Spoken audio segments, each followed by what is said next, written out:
Hey, Printers, welcome back to the podcast. Excited to have you. I'm Bruce from Printavo, Bruce from Inktovo, and Bruce from Campus Ink. And we've got Stephen here, Campus Ink. Hey, we got part two actually today. Kevin Baumgart's here on his birthday, celebrating it with sales tips.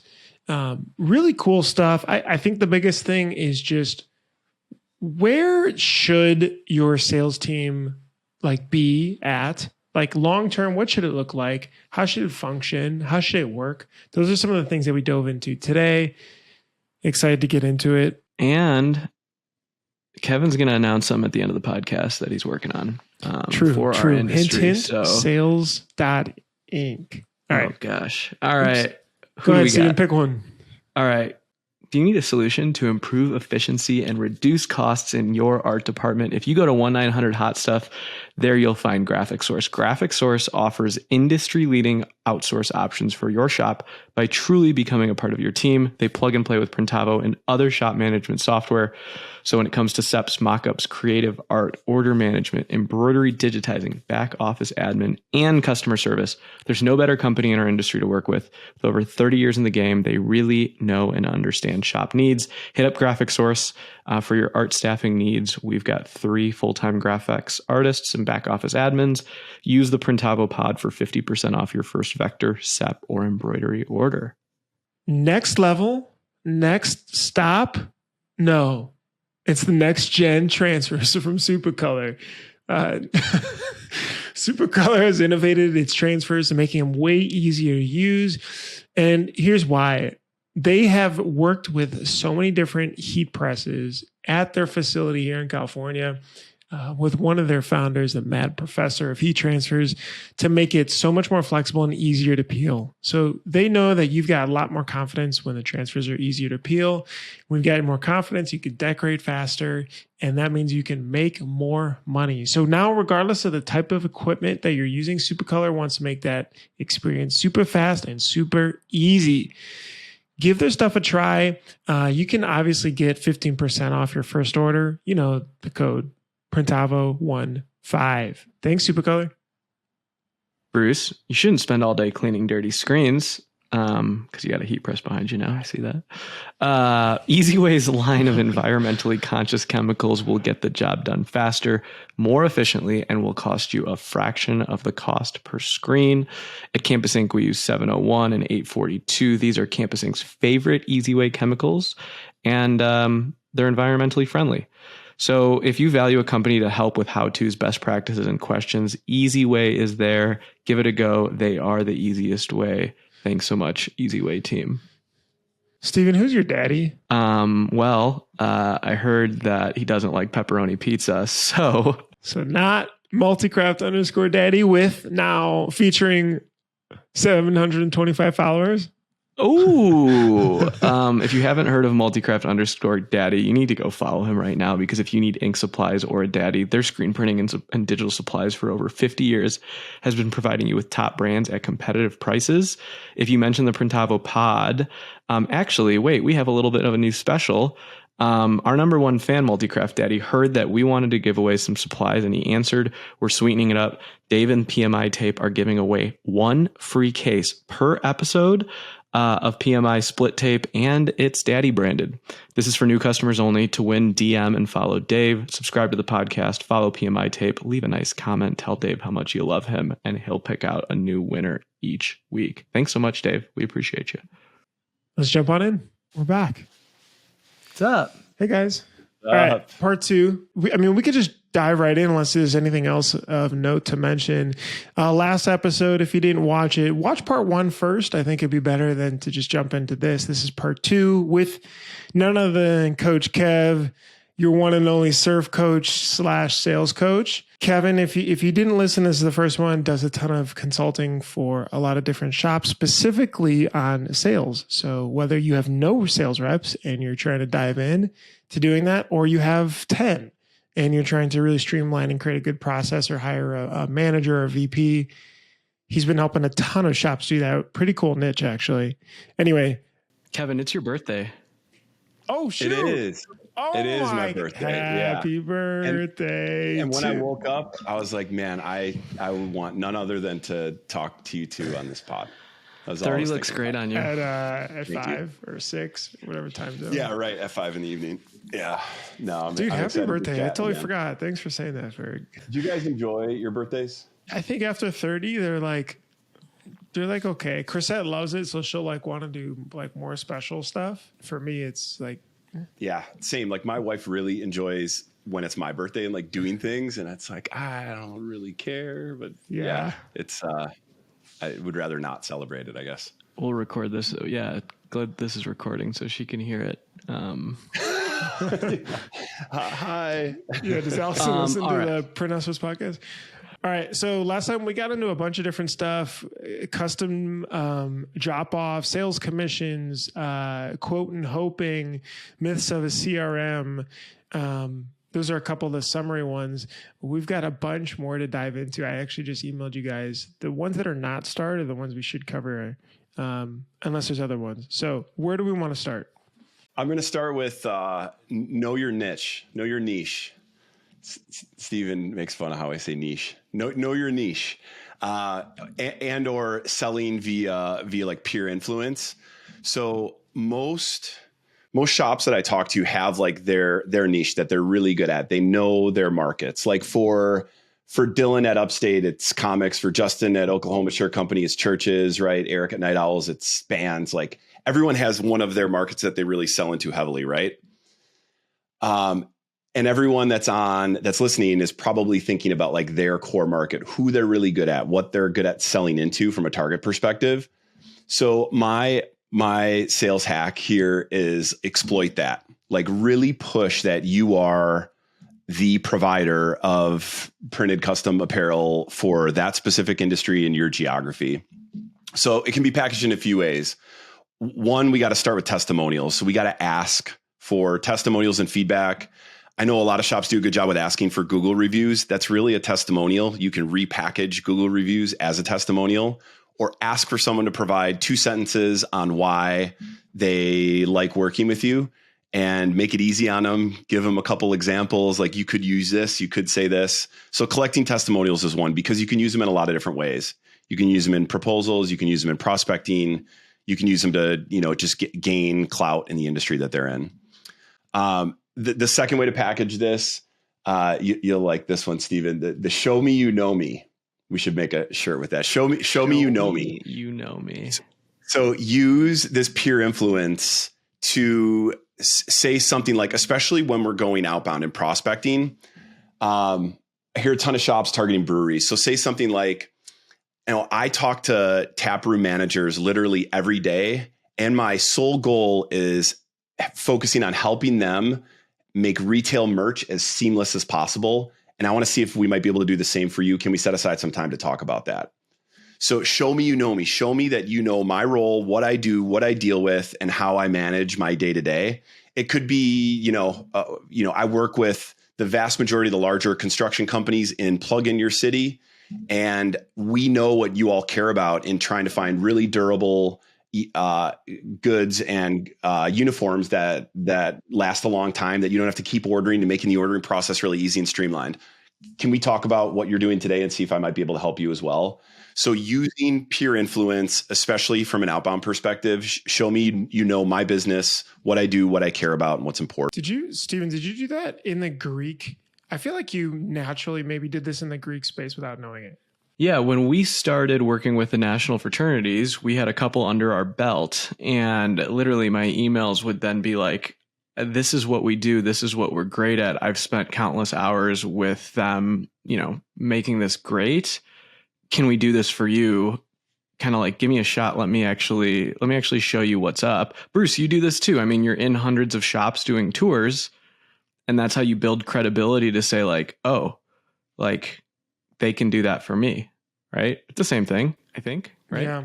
It's kind of crazy. I do feel like the first maybe year, it feels so stupid to just pick the little niche and almost turn other stuff away, or say like we personally, so we had signage customers coming in, we had, engraving, we had all kinds of different people that did decoration.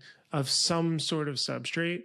And then eventually we said, look, you really need to be focused on apparel or else this is not good. And that was negative, turned down accounts, didn't make sense, but then made sense when the momentum built after a couple of years. So it's like, you guys started to dominate. They heard this house hears or this licensee hears and this one hears that you're the guy. And it's like that moss ball builds.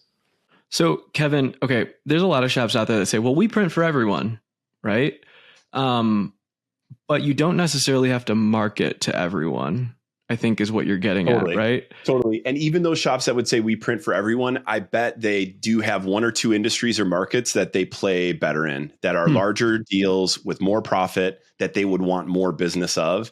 I still think you're going to find that they have a target. So it's but yeah, that doesn't mean that that's all you can do. It's now use that to your advantage to try to drive more business from that specific industry. Yeah, it was really hard for us to kind of shut off the other channels and be like, yeah, we're going to do PTO, but that's not what our sales team's focused on whatsoever.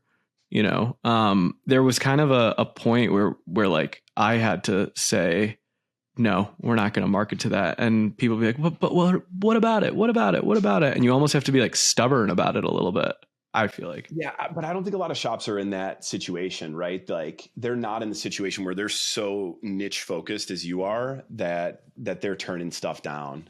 I don't see that as pretty commonplace. But even your website, right? If you said you're a brewery, you focus on breweries. Like Bruce, when we talked to that shop that just focuses on like muscle cars, right? Mm-hmm. They got really website is the whole website. So you can really cater your website. Yeah, your website, your case studies, have if it's breweries or if it's bands, your whole website should be focused on those, right? And it doesn't have to be the whole website. It can be like customers or markets served or industries served, and it can be a drop down of different areas. I think that's like from a marketing perspective, the holy grail of having a drop down of breweries, and then it takes you to a page with case studies and testimonials and sample stuff you've printed, right? There's a lot of options here, but yeah, show me, know your niche, exploit your niche. What was the shop, Stephen, we talked? Gosh, I can't believe I forget it. They do just boosters, like just fundraisers. Yeah, I mean, I came across one called B Graphics actually, just from doing this Inksoft testimonial, and their website is really focused on fundraising and even finding your other online stores, which is interesting because it's kind of like a testimonial in a way because you could see other people and what their stores are and how it looks. Can we piggyback that into asking for referrals? That's something big that you work on with our team. How do you do it? What's the cadence of it? Is it tracked? Tell us about referrals. All right, real quick, I got to tell you something. This is really interesting, and here's why. We formed a company called Printavo. You may have heard of it, but it has 3 different brands right now: Printavo, Inksoft, and Graphics. So we're all sister companies now, a big happy family.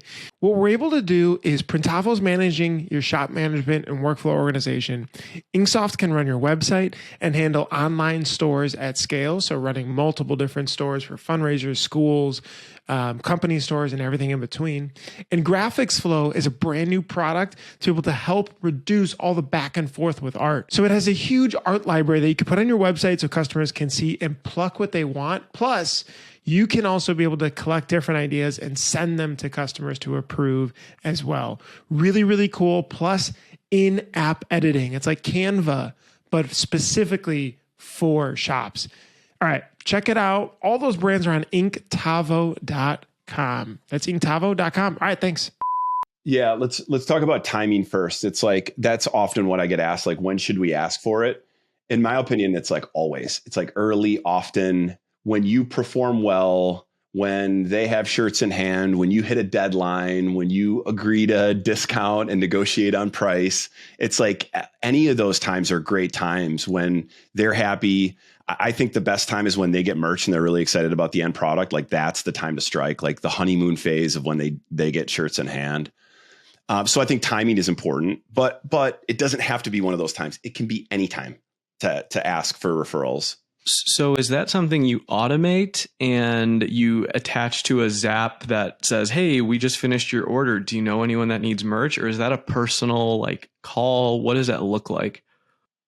Yeah, I don't think it's something that you automate. This is a pretty asking for that person to connect them with someone in their network and make that mutual connection, I think that's a pretty personal ask. And I don't think that should be automated at all. If it's in person versus phone versus email, like not a lot of shops are doing it well. So like do whatever you're comfortable with. But I would say in person or phone is best because it's way harder to brush you off. Fall on email as a last resort. I'm curious, what other industries are good at referrals? Software, tech, insurance, financial services. Yeah. People are always asking you, who else do you know? Appliance sales, like there is car sales. There's so many industries. Realtors are great. Yeah. What's that company? I think is it Northwestern Mutual? That's like part of their sales program is learning how to ask referrals. Like, oh, you might not need life insurance, but can you connect me to a couple of people that do? Yeah. And that's when you start at Northwestern Mutual or Northwestern Financial now, whatever, they make you come like with your list of 50 friends and family that could potentially use financial services. Like that's in their first day of work. So I think the biggest point with the biggest sales hack with referrals is specificity in the ask, being really specific at who you're asking for and what you're asking for. So I would typically ask, let's say I'm talking to a marketing manager for a brand. I would say, do you know or network with other marketing managers? So I'm asking a question that I'm likely going to get a yes answer to. They've already said yes. Like it's hard to say no for that. No, like there's not a lot of people that don't network or aren't connected with people similar in their role. And then from there, just ask, would you mind providing me with contact information or connecting us via email? I'd love to see if we can help them in the same way that we're helping you. Kevin, you just glazed over something that I think a lot of salespeople don't know. You said asking a yes question. Can you go into that really quickly for like 1 minute? Yeah. So the psychology behind that is when you have people start saying yes, they say yes more often. So if I want someone to say yes to something, I might ask a question or two that they're definitely going to say yes to warm up and keep them thinking about psychologically. They're saying yes, yes, yes, and then get into that. Yeah, I don't know if that's super critical here, but I like it. I think it's going to warm it up better. But yeah, getting the ask, hey, do you know other people? Would you be open to either connecting us or passing on their contact information? And then just be quiet. Let them talk. Love it. It's hard to do, but no, that's a really good skill. And it's like we know that we do a really good job, like, right? Like we know our clients like us. Why not make the ask? Like, and people want to help people. Most people are really good natured and want to support and help other people. Like the likelihood of them saying, no, absolutely not, I'm not going to connect you with anyone is almost zero. What about, this is something I don't see a lot of shops doing, if any, hiring an appointment setting service. Ooh. What do you mean? If shops want to go outbound, that's usually when they come to me. It's like, hey, we've got this organic inbound word of mouth referral business building sales strategy, but we now want to go out and actually own outbound. Usually they got to like either they themselves, the shop owner, or the current team in place has to do it, or they have to hire someone to go out and do it. Another alternative to that is to hire an appointment setting service or a door opening service, just someone that can come in and set meetings for you. Because like in my experience, like a lot of shops struggle with that going outbound. And like, there's a lot of stuff that they need to put into place before they go outbound. And we can get into those details, but ultimately it's hard. It's like going outbound, it's high rejection, it's monotonous, it's arduous, it sucks, right? So why not just hire a lead gen company and pay them to set appointments for you? So right before this, I went on ChatGPT and just looked up the largest appointment setting services in the US. So like MarketStar, Sales Roads, Callbox, The Appointment Group. There is a whole bunch of companies that do just that. You pay them usually per appointment, and you'll give them your contact list, you'll give them your targets, and you'll just say, hey, set meetings for me, and you pay them per appointment. The deals that you're going to get are going to be less margin, right? Because you got to pay for the meeting. But again, if we're confident at keeping our customers and doing a good job for them and getting repeat orders, why not pay for the meeting up front? So how this would play out, I would scrape my Printavo customers. I would give them to this service. They would connect to one of my calendars. I would give them the script, and then what am I paying per meeting? $10, $30? What is it normally? It all depends on the company. So I've used almost every software or tech company that I've been involved in. We've used appointment setting services to either try new markets or to help grow and expand when we couldn't hire, like if hiring was tough. It's not necessarily current customer base. I think for this, it's probably more like net new business. So you buy a lead list and give it to them, or some services they'll provide that lead list and say, all I want to do is call construction companies, breweries, and churches in these 5 zip codes. That's it. Go. And I want meetings with these types of people. So there's some door opening services that are super sophisticated where they're going to put an experienced business developer on it. They're going to help you build scripts. They're going to combine email with calling. And then there's other ones that are just going to like offshore it, have someone not from this country call and just set a meeting. You're going to pay a lot less for the latter. So it just depends. You might pay, I don't know, $2,000-$3,000 a month for something like this. But I think what you're saying is you're going to get 30, 40 meetings. You're going to convert 10 of them. It's going to turn into 40 grand of sales, right? Are these existing customers though, or? No, you're calling net new. I mean, or if you want to, you can have them call current customers, but that's easy. That's a warm call. Why don't I have my customer service or inside sales folks doing that work? I would want them calling cold outbound. So your model that you mentioned there, Stephen, was like a monthly subscription where you pay for the month. I like a model more of like pay for performance. So trying to find one of these companies that pay just by meeting. Every qualified meeting you set for me, I pay you, a certain amount. And what is the presentation or pitch? It's about the company, or are you doing a little research to say about pitch? They're just setting up the meeting. No. I mean, for you, let's say you're now in the meeting with, I don't know, some construction company locally now. These are the services we can offer you as if you're your employees or you. I mean, I'd have to go through some training with Kevin first for that. I'm just kidding. I mean, so I'm going to give that appointment setting service a super basic script. And it's similar to what I said before. We work with construction companies. We work with the majority of the large ones in this city. We want to see if we can help you in the same way we're helping them. Can we set up some time Tuesday at 9? And all they're doing is setting the meeting. And then our team members, the shop team members, are the ones that are running that. So you don't have to arm them with much. You need to arm them with a call opening script, essentially. It's interesting. It's like you gotta I don't know what this would be in a t-shirt. You gotta invest to grow, an invest to grow mindset. Like, why not pay and try this out? Yeah, we did this when we were painting houses. We would go door to door and we would get our leads that way. But then we had, we called it the Shark Tank, and they would just call in the background. And if an appointment was set, we had something like 12 hours to contact and make sure we got in their house or something like that.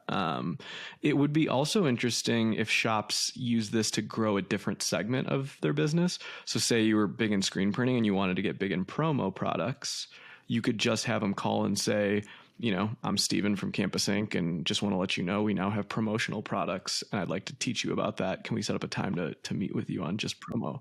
So call the current customer base. Yeah. Could be a different vertical too. Another one that we had on here that ties to this is like a lot of shops want to go outbound. Like my hack here is like dip your toe and start outbounding your current customer base first. Like, most shops have hundreds, if not thousands of people that they've worked with. Some haven't ordered in a year. Some haven't ordered in 6 months. Some have only ordered one time. There's a lot that goes into building an outbound campaign. You got to download a lead list. You got to usually buy some sort of tech to store leads and manage the leads, like a CRM, right? You got to get some automation in place to hit them heavily and automate and not have to do manual outreach, right? And then you got to do it. And again, what I just mentioned is shops usually fall short on like the execution of that outbound strategy, like actually doing the hard blocking and tackling of going outbound and making cold calls.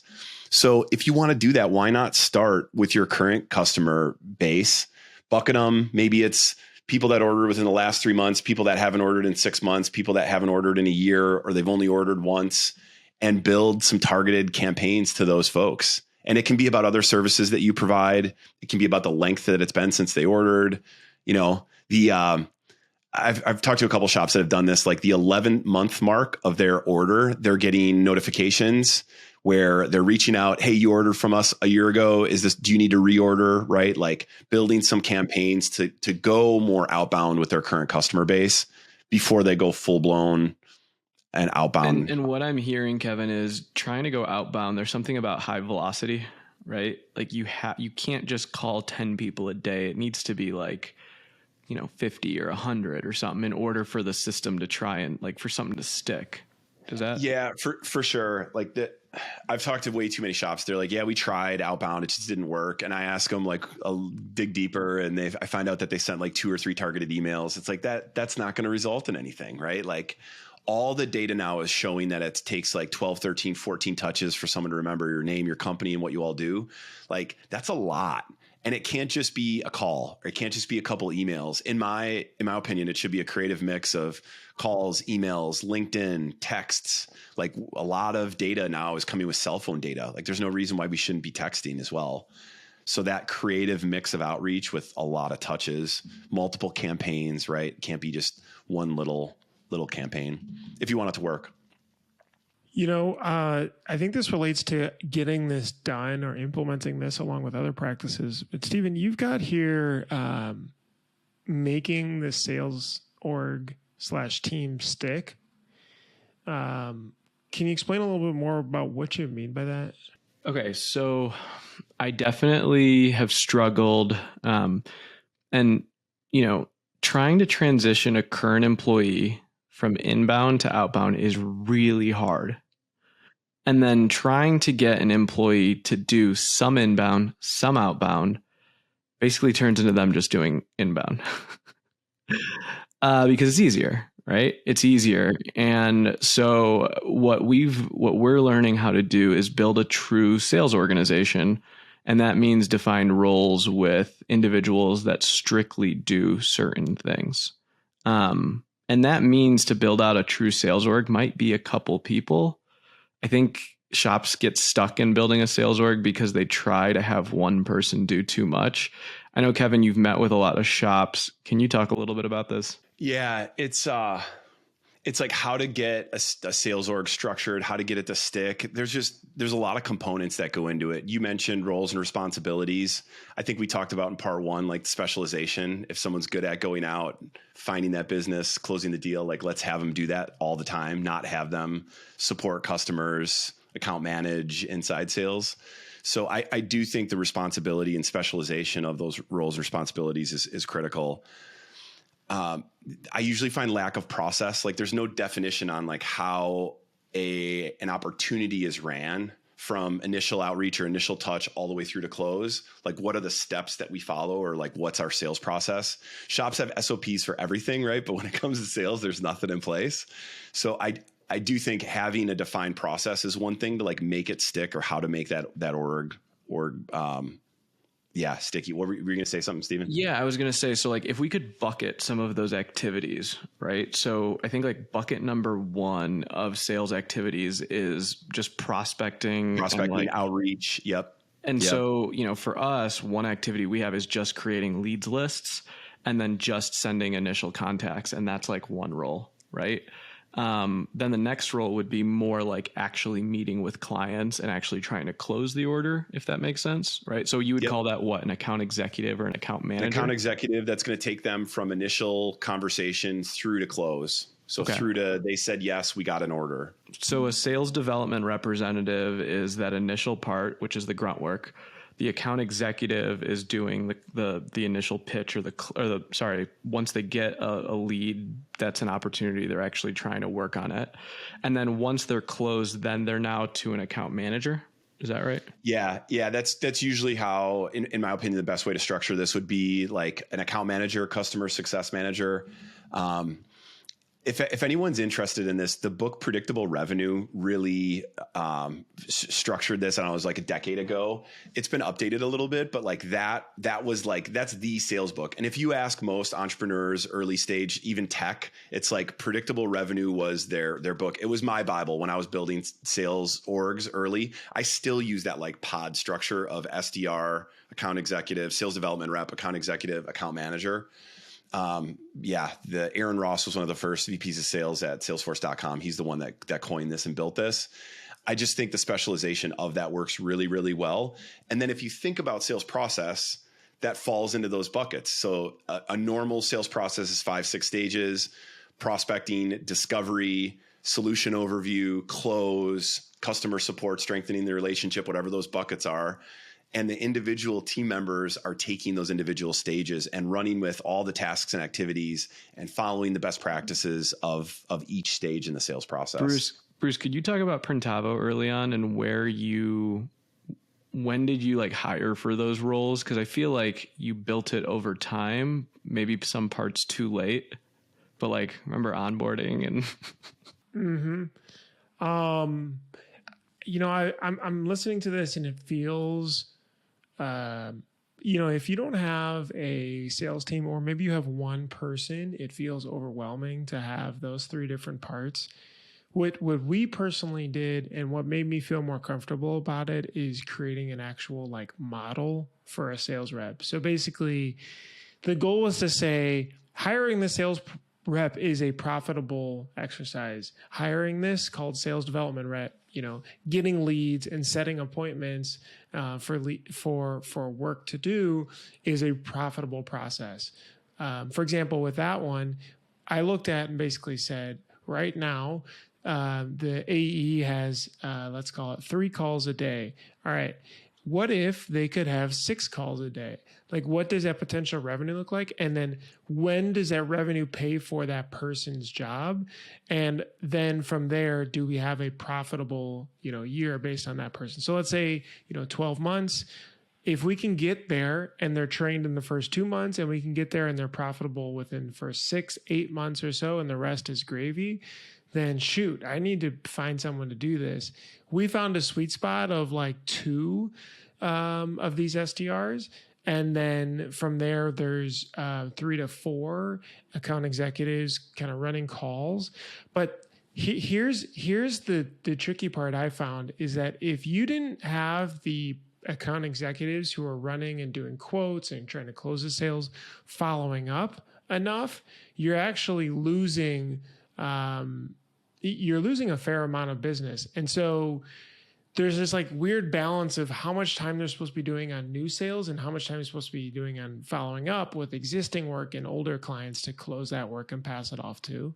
So anyway, we haven't nailed that down, but that's where, and then of course, building out the, you know, a more account management team. So can we talk about payback period, right? So I think you said something interesting there. You're going to have to put the cart before the horse, right? If you're going to hire a salesperson a little bit. Right? Is there a certain amount of revenue? Maybe Kevin, you can answer this for shops. How much revenue? When are you ready to hire the next person? How much upfront do you have to basically say, I have to hire someone and just kind of blow their salary for 3 months before they start actually returning? Yeah. How does that work?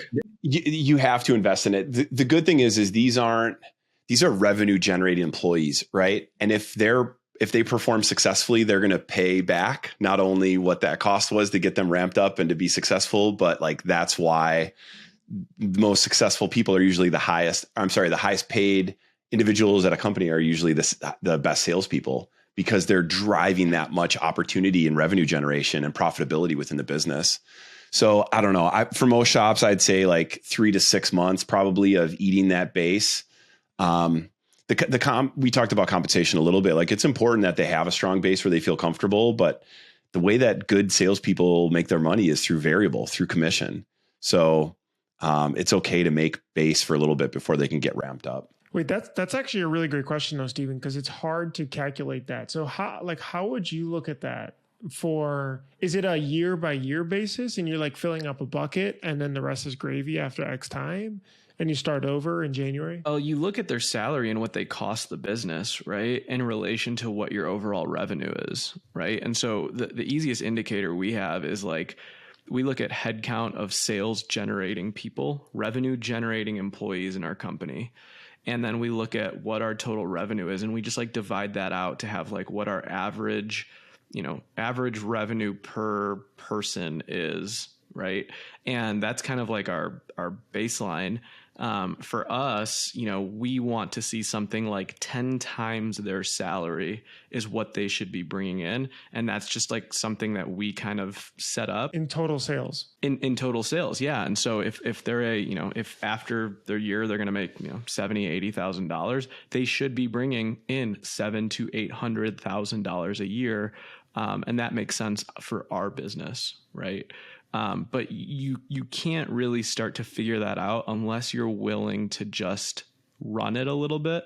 You won't know the results of your experiment after 1 or 2 months, right? Like that's way too Is that small. a goal you think for 3x? Like, is that a starting point to say, look, this person, okay, so if we said it takes a couple months for them to ramp up, right? They're not going to get it right away. But at the end of the year, they should have sold, say, 5x their salary. And I know that they should be on X path every single month after a couple of month ramp up of learning the industry, learning the products, and so on.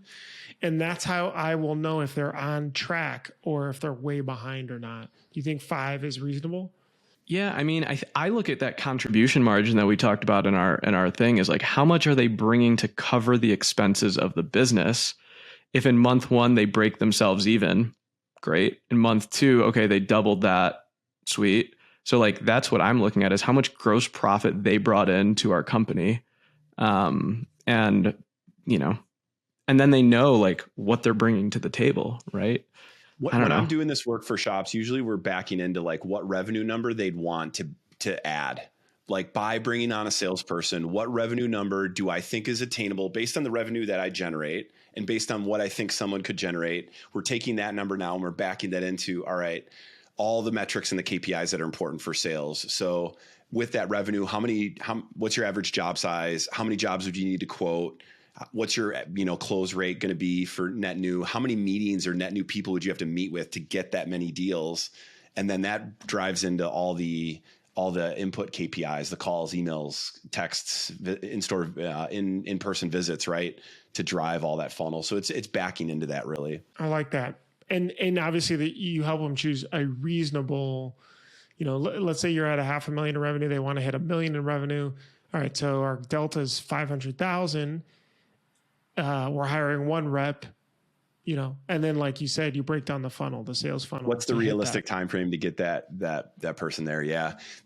And usually it's like a lot of shops have that 1 or 2 salespeople or revenue generating people. Like if you have it, great. Like you already know what it is and you can base it off of that individual. If you don't, and this is your first cold sales hire, it's got to be a little bit of thumb in the air guessing and just trying and figuring out, is this the right number? How long is this going to take? It also goes back to the importance of recruiting and hiring the right people, right? The right behaviors, the right personality. Like let's make sure that this person can come into a small entrepreneurial business and with not a lot of support and sell, I think something that is important for shop owners to do, they have to be able to like show that success early on to their salespeople. And they have to be able to close a job in front of their salesperson so that their salesperson can really like believe it. Right. And I go back to when I painted houses, we would, we never considered a salesperson trained until their manager booked them 3 jobs in front of them. Right. And so something that we do quite a bit is if I get a lead that I source myself on LinkedIn, I will close it with someone else watching me.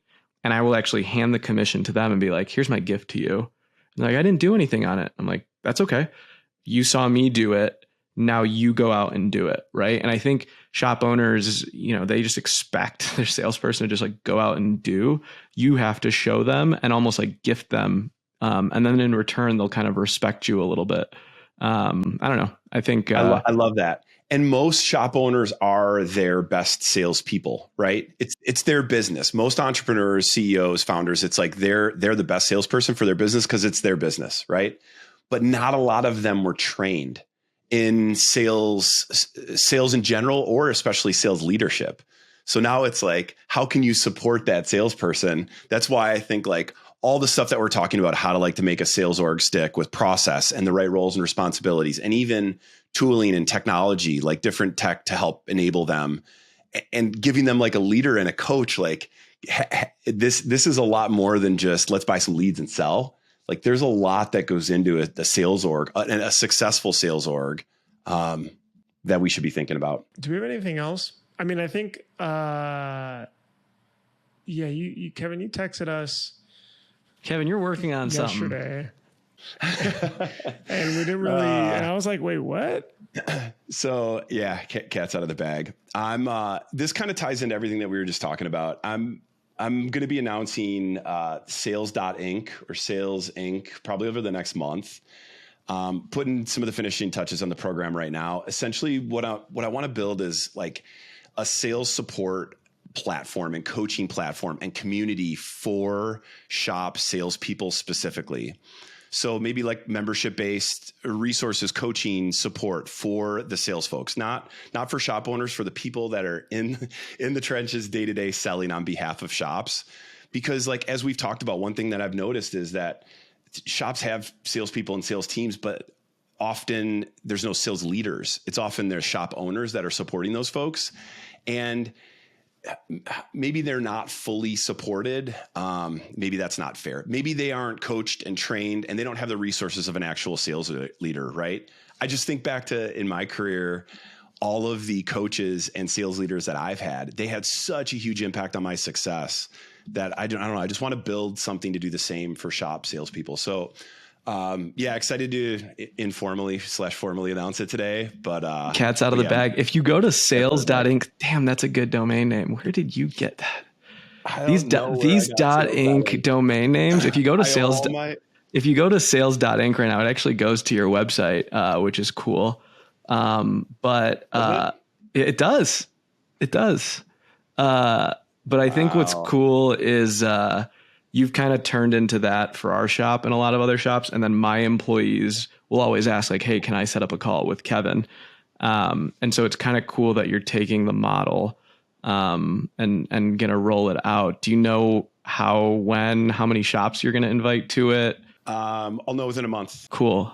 I'll know within a month. Yeah. I gotta put some final touches on it, but yeah, I owe all of my success to Steven for buying me Sales.Inc. a year ago or whatever it was. No, we've been wanting you to do this for a while, which we're excited about, because I think anyone that gets to work with you is like, it's pretty sweet. And I think what's more valuable is when our team members get to work with you, because that means that I am less responsible. Yeah. And we have like, I've been working with Steven for so long. So like his team and we connect often, and it's just like, we have really good conversations. And sometimes it's like things that they maybe feel more comfortable coming to me than they would with Steven. It's not their boss. It's like, it's a sales leader. It's a coach, right? That's the whole goal of this. So invite only, limited. It's going to be sick.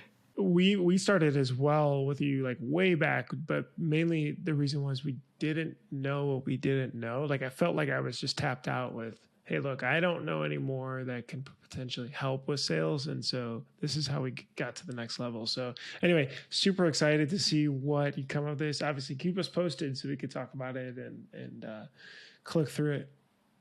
I loved spending this hour with you. Is glorious. Best part of my day. All right, Kevin's going to go get sushi. I'm going to go Steven's surf. Going to Orange Theory. Wait, what? Yeah, a little north wind. How cold is it right now? It's not that cold. The water? Yeah. Mid-40s. Kevin surfs in Lake Milwaukee, Michigan. By the way. For Kevin surfs. If you want to learn cold sales, go cold surfing. Thanks for listening. We appreciate you guys. We'll see you in the next Printavo Print Hustlers podcast. Bye. Thanks so much for listening. Hopefully that was informative. Don't forget to subscribe. Don't forget to like. Don't forget to hit the bell for notifications if you enjoyed this video. If you enjoy all the stuff we're putting out, it's really helpful. We love to just be able to see it. That means that we're doing a good job. To subscribe, hit the bell for notifications, and hit the like button. And I'll see you in the next episode. Bye.